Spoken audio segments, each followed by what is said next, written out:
Assalamualaikum warahmatullahi wabarakatuh, saudara beriman. Penciptaan Nabi Adam, apakah malaikat khawatir? Apakah iblis membangkang? Inilah kisah Nabi Adam. Setelah Allah Subhanahu wa Ta'ala menciptakan bumi dengan gunung-gunungnya, laut-lautannya dan tumbuh-tumbuhannya, langit dengan matahari, bulan, dan bintang-bintangnya yang bersinar.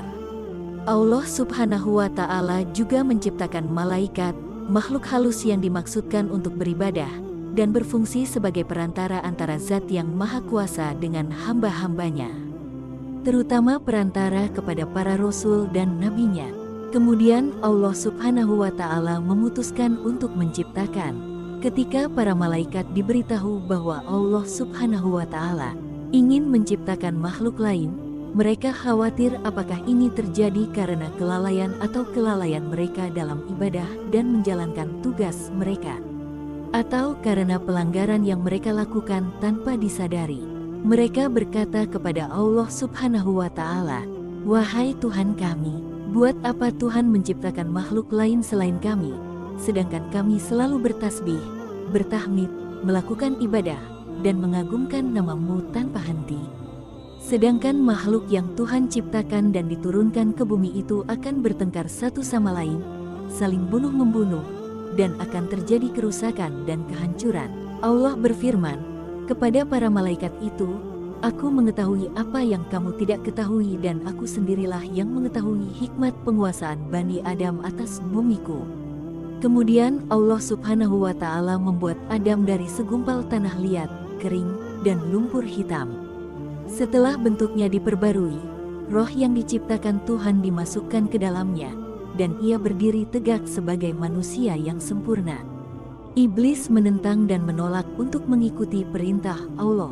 Para malaikat segera bersujud di hadapan Adam sebagai penghormatan kepada manusia yang akan diciptakan oleh Allah untuk menguasai bumi, bersama dengan semua yang ada di dalamnya. Tuhan bertanya kepada iblis, "Apakah yang mencegahmu sujud menghormati sesuatu yang telah aku ciptakan dengan tanganku?" Karena iblis terbuat dari api, sedangkan Adam terbuat dari tanah dan lumpur, iblis merasa lebih mulia, lebih utama, dan lebih agung dari Adam.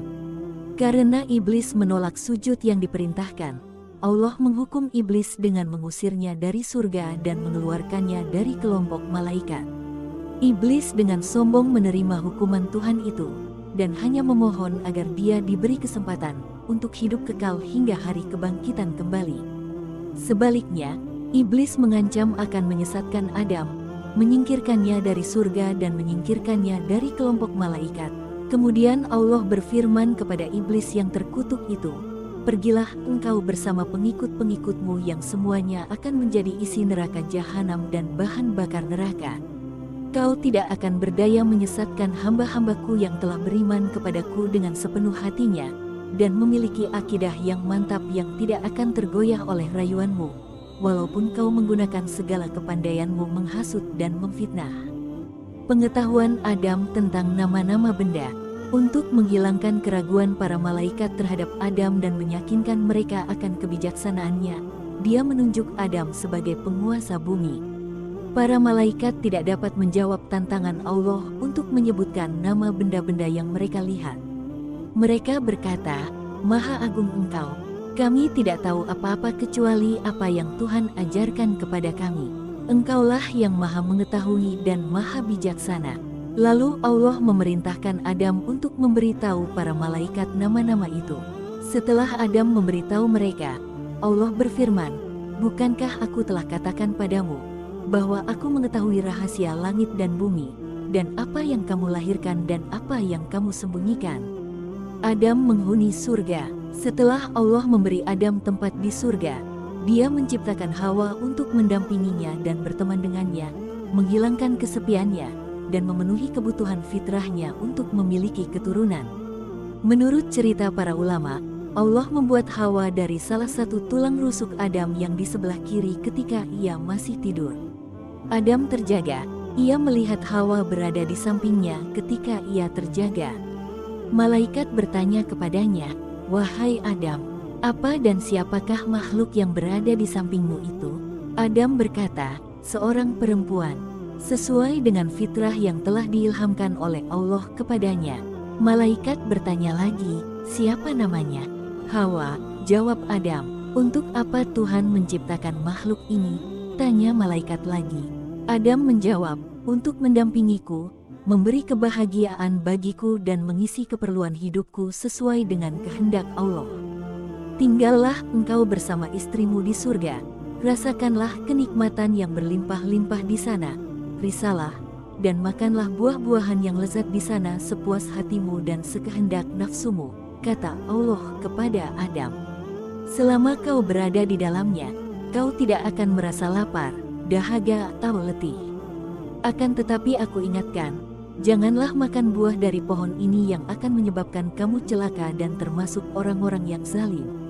Ketahuilah bahwa iblis itu adalah musuhmu dan musuh istrimu.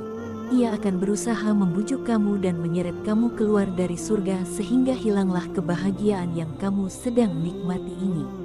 Iblis mulai beraksi, sesuai dengan ancaman yang diucapkan ketika diusir oleh Allah dari surga akibat bangkangannya dan terdorong pula oleh rasa iri hati dan dengki terhadap Adam. Iblis mulai menunjukkan rencana penyesatannya kepada Adam dan Hawa, yang tinggal di surga yang aman, damai, dan bahagia. Ia menyatakan bahwa ia adalah teman mereka dan ingin memberi nasihat dan petunjuk untuk kebaikan dan menjaga kebahagiaan mereka. Iblis menggunakan semua cara dan kata-kata halus untuk membuat Adam dan Hawa percaya bahwa dia benar-benar jujur dalam nasihat dan petunjuknya kepada mereka. Iblis membisikkan kepada mereka bahwa larangan Tuhan kepada mereka memakan buah-buah yang ditunjuk itu adalah karena dengan memakan buah itu mereka akan menjelma menjadi malaikat dan akan hidup kekal. Diulang-ulangilah rujukannya dengan menunjukkan akan harumnya bau pohon yang dilarang, indah bentuk buahnya dan lezat rasanya. Sehingga pada akhirnya termakanlah bujukan yang halus itu oleh Adam dan Hawa, dan dilanggarlah larangan Tuhan. Allah mencela perbuatan mereka itu dan berfirman, tidakkah aku mencegah kamu mendekati pohon itu dan memakan dari buahnya dan aku telah ingatkan kamu bahwa setan itu adalah musuhmu yang nyata. Saat Adam dan Hawa mendengar firman Tuhan, mereka menyadari bahwa mereka telah melanggar perintah Tuhan dan melakukan kesalahan dan dosa besar. Seraya menyesal berkatalah mereka, wahai Tuhan kami telah menganiaya diri kami sendiri dan telah melanggar perintah-Mu karena terkena bujukan iblis. Ampunilah dosa kami, karena niscaya kami akan tergolong orang-orang yang rugi, bila Engkau tidak mengampuni dan mengasihi kami. Adam dan Hawa diturunkan ke bumi. Allah telah menerima taubat Adam dan Hawa dan mengampuni perbuatan mereka yang salah.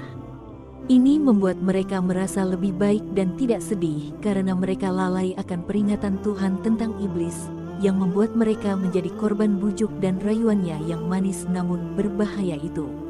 Setelah menerima pengampunan Tuhan, Adam dan Hawa merasa tenang dan akan berusaha untuk menjaga agar mereka tidak tertipu lagi oleh iblis.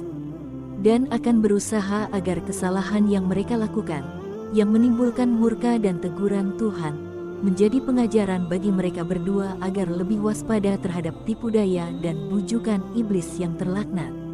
Karena melanggar perintah Allah, harapan Adam dan Hawa untuk tinggal di surga telah hancur.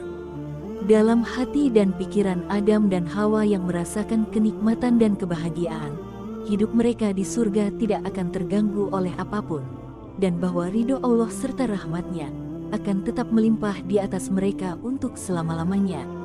Akan tetapi, Allah telah menentukan dalam takdirnya hal-hal yang tidak terlintas dalam hati dan tidak terpikirkan oleh mereka. Allah Subhanahu wa Ta'ala yang telah menentukan dalam takdirnya bahwa bumi yang penuh dengan kekayaan untuk dikelolanya akan dikuasai manusia keturunan Adam. Allah berfirman kepada mereka, turunlah kamu ke bumi, sebagian daripada kamu menjadi musuh bagi sebagian yang lain. Kamu dapat tinggal tetap dan hidup di sana sampai waktu yang telah ditentukan. Turunlah Adam dan Hawa ke bumi menghadapi cara hidup baru, yang jauh berlainan dengan hidup di surga, yang pernah dialami dan yang tidak akan berulang kembali. Mereka harus hidup di dunia fana ini dengan suka dan duka, dan mereka akan menurunkan umat manusia yang beraneka ragam sifat dan tabiatnya, dengan warna kulit dan kecerdasan otak yang berbeda. Orang-orang akan berkembang menjadi suku-suku dan bangsa-bangsa di mana yang satu menjadi musuh yang lain, saling membunuh, menganiaya, dan menindas satu sama lain.